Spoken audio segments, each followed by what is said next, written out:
வணக்கம் நண்பர்களே, இந்த வீடியோவில் எதை பற்றி பார்க்க போகிறோம் அப்படின்னு சொல்லிட்டு பார்த்தீங்கன்னா, ஒரு 12-13 வருஷத்துக்கு முன்னாடி சுந்தர் சி அவருடைய இயக்கத்தில் விஷால் நடிப்பில் ரெடி ஆகியிருந்த, அதாவது ரிலீஸ் ஆகியிருந்த படம் தான் மதகஜா ராஜா.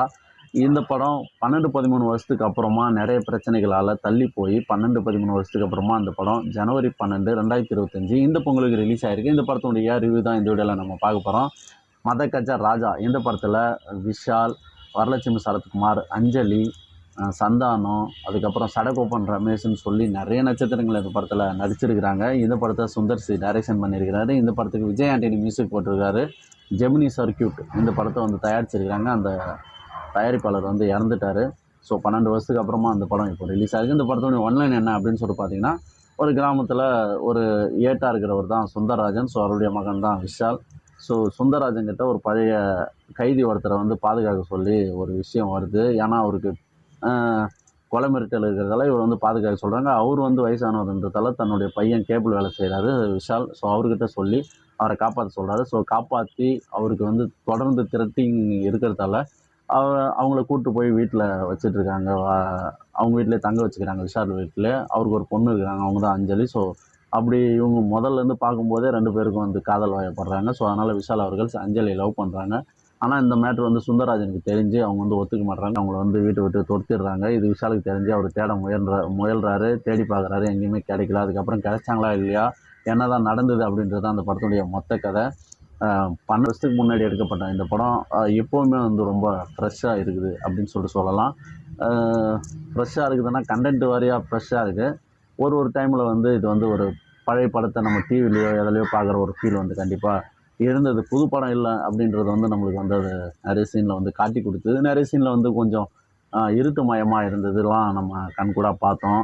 ஏஜிஎஸ் போல் பெரிய தேட்டரில் பார்க்கும்போதே அது கண்கூடாக நம்மளுக்கு தெரிஞ்சது அப்படின்றதுல எந்த ஒரு மாற்று கருத்து இல்லை. மற்றபடி வாய்ஸு, அதுக்கப்புறம் அந்த டான்ஸு, இந்த பாடல்கள், ஒலி, சவுண்ட் இது எல்லாமே ரொம்ப நல்லா இருந்தது. ஆனால் அந்த ஸ்க்ரீன் வைஸாக பார்க்கும்போது அது ரொம்ப டல் அடித்த மாதிரி எனக்கு ஒரு ஃபீல் இருந்தது.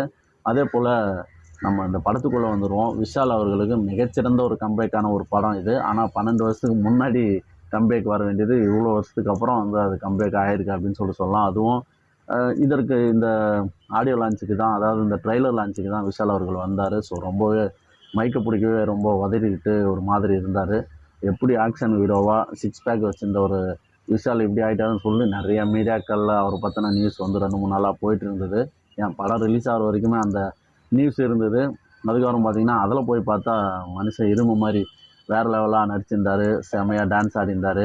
பாடல்கள்லாம் நிறைய பாடல்கள் ரொம்ப கேட்குறதுக்கு விஜய் ஆண்டனியுடைய இசையில் நல்லா இருந்தது. அதே போல் டான்ஸு பயங்கரமாக ஆடிருந்தார். ஃபைட் சீன்லாம் சூப்பராக அவர்கள் பின்னிட்டார். பயங்கரமாக இருந்தது ஃபைட் சீன்லாம். அதெல்லாம் இப்போ பார்க்குற மாதிரி, இப்போ எடுத்த மாதிரி இருந்தது. ஃபைட் சீனு, சாங்ஸ் எல்லாமே எனக்கு ரொம்ப பிடிச்சிருந்தது. ஒரு பாடலை விஷால் அவர்களே அவருடைய சொந்த குரலில் பாடியிருந்தார். ஸோ வேறு லெவலாக அவருடைய குரலும் விஜய் ஆண்டனியுடைய குரலும் ஒரே மாதிரி அந்த பாடலை கேட்கும்போது அவர் தான் பாடுறாரா அப்படின்ற ஒரு ஃபீலிங்கே எனக்கு கண்டிப்பாக ஏற்பட்டுச்சு. ஸோ அந்தளவுக்கு விஷால் அவர்கள் மிகச்சிறந்த முறையில் அந்த பாடலை பாடியிருந்தார். டான்ஸுமே ரொம்ப நல்லா ஆடி இருந்தார். இவருக்கு அடுத்ததாக அஞ்சலி. ஃபஸ்ட் ஹாப்பில் மெயின் முக்கியமான ஒரு ஹீரோயினாக அவங்கள காட்டினாங்க.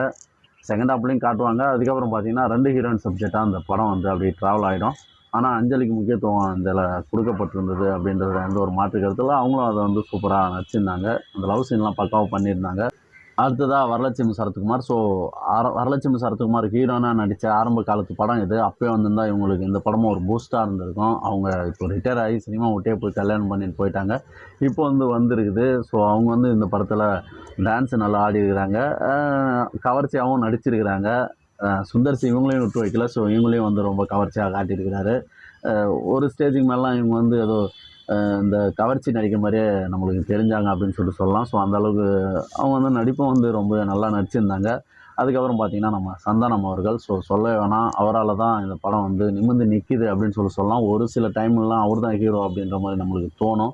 அவர் வந்துட்டாவே அவர் தான் ஹீரோ ஆகிடுவார். ஸோ இதில் அது முழுக்க அது இன்னும் வேறு லெவலாக போயிட்டுருக்கோம் அப்படின்னு சொல்லிட்டு நான் சொல்லுவேன். ஸோ ஒவ்வொரு கவுண்டரும் இந்த காலத்துக்கு ஏற்ற மாதிரியே இருந்தது. பயங்கரமாக அதை பின்னி எடுத்திருப்பார். அதே போல் மனோபாலாக்கிட்டையும் பயங்கரமாக கலாச்சி தள்ளிடுவார். மனோபாலா இறந்துட்டார். ஆனால் அவர் மிக சிறந்த முறையில் அந்த படத்தில் நடிச்சு கொடுத்துட்டு போயிருக்காரு. ஸோ அந்த படம் அவர் இருக்கும்போதே வந்திருந்தால் இன்னும் அவருக்கு வேறு லெவலான ஒரு பேர் கிடச்சிருக்கும். அதன் மூலிமா நிறைய பட வாய்ப்புகள் அவருக்கு வந்திருக்கலாம். ஸோ இது வந்து துரதிர்ஷ்டவசமாக அவர் இறந்ததுக்கப்புறம் அந்த படம் வந்துச்சு.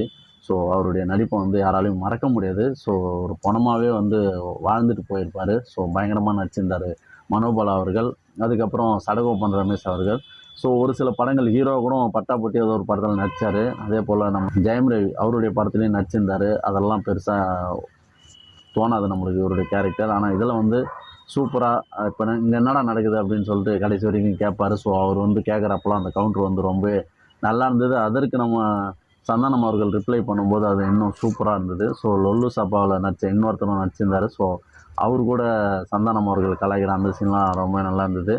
அதே போல் லொல்லு சபா முனகரன் அவரும் வந்து இந்த படத்தில் நடிச்சிருந்தார். அவரு கூடயும் ஒரு சில சீன்கள் வந்து சந்தானம் அவர்கள் கலாய்ச்சி தருவார். சந்தானம் அவர்கள் தான் ஏ டு விஷயம் இந்த படம் ஸ்டார்டிங்லேருந்து எண்டு வரைக்கும் வராரு. ஸோ பயங்கரமாக கலாய்ச்சி தள்ளி இந்த படத்தை கொண்டு போகிறாரு. இந்த படத்துடைய ஃபஸ்ட் ஹாப் வந்து சென்டிமெண்ட், ஃப்ரெண்டுக்கு ஹெல்ப் பண்ணுறது, ஃப்ரெண்டுடைய லவரை சேர்த்து வைக்கிறதுன்னு சொல்லி நிறையா ஹீரோ விஷால் அவர்கள் பண்ணுறாரு. சுந்தர்சி படங்கள்லேயே அது கண்டிப்பாக இருக்கும். இப்போ வந்து ஹீரோ வந்து என்ன பண்ணுவார்னா நல்லது பண்ணுவார். ஆனால் அவர் வந்து கெட்டதாக ப்ரொஜெக்ட் பண்ணுவாங்க. ஸோ அது மாதிரி இதில் காட்டப்பட்டு நிறையா சூப்பரான இன்றைக்கும் தேவைப்படுற சீன்லாம் வச்சு ரொம்ப மோட்டிவாக அந்த படம் போகும். இன்ட்ரோவெல்லாம் சூப்பராக இருக்கும். அதுக்கப்புறம் வந்து என்னடா சொல்ல போகிறான்னு பார்த்தீங்கன்னா, ஒரு புஷ்பா ரேஞ்சுக்கு இந்த படம் இருக்குதுங்க. அந்த அந்த அந்த புஷ்பாவில் கூட இவ்வளோ பெரிய ஒரு வீடு இல்லை, அரண்மனை இல்லை. ஸோ பயங்கரமாக அதை காட்டி அப்பயே நிறைய செலவு பண்ணி எடுத்துருக்கிறாங்க.